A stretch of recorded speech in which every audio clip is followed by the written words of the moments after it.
An insurance agent in Fargo has lost his state license after being accused of using his client's money for personal matters. North Dakota Insurance Commissioner Adam Ham revoked the license of Jeffrey Nepal. Ham says Nepal waived his right to a hearing and consented to the revocation. Last March, Nepal was charged with felony misapplication of entrusted property. A judge in Dickinson has declared a mistrial in a case involving two men accused of possessing 50 pounds of marijuana. Stark County prosecutor Tom Henning says the defense attorneys weren't made aware of a new witness until the day of the trial. A new trial will be scheduled for the Lithuanian men who were arrested in November 2009. Authorities say they were on their way to Chicago with the drugs when they were stopped for speeding in North Dakota. Workers at Fort Abraham Lincoln State Park in Mandan have been working hard to pump out the waters of the Missouri River, which have flooded as much as 7 feet during the summer. Due to the flooding, park manager Dan Shelsky expects the repairs on the park to last till this coming spring. Wall Street was all ears today as Federal Reserve Chairman Ben Bernanke and President Barack Obama both gave speeches on the economy.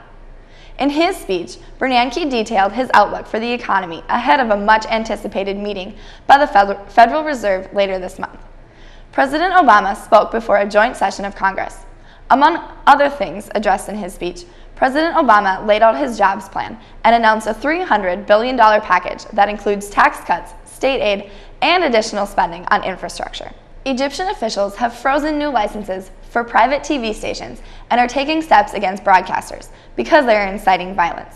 According to Egypt's military rulers, opponents say the restrictions are similar to those imposed by ousted President Hosni Mubarak.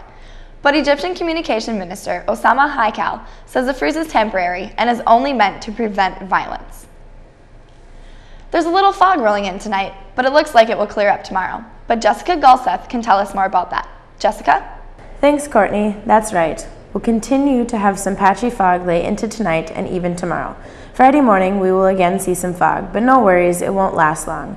As the day goes on, the sun will begin to shine and will be nearly 83 degrees with a light breeze. Tomorrow night will cool down to a low of about 54. It's going to be a beautiful weekend here in Jamestown. Saturday will be nice and breezy with a high of 83 degrees, and Saturday night's temp will be in the upper 50s. Sunday will be nice as most will be remembering those who died during the terrorist attack of 9/11.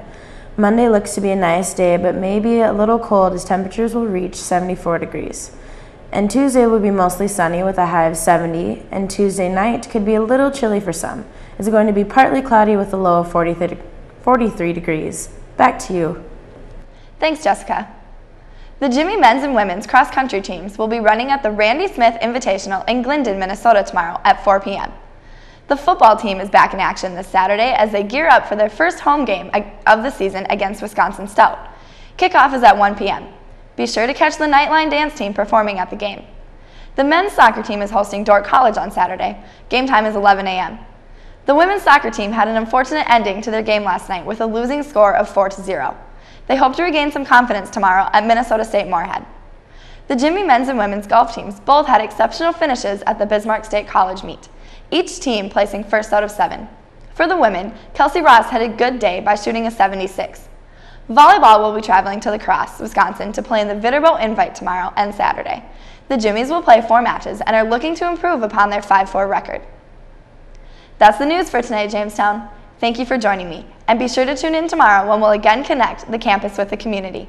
I'm Courtney Oliver. Good night, Jamestown.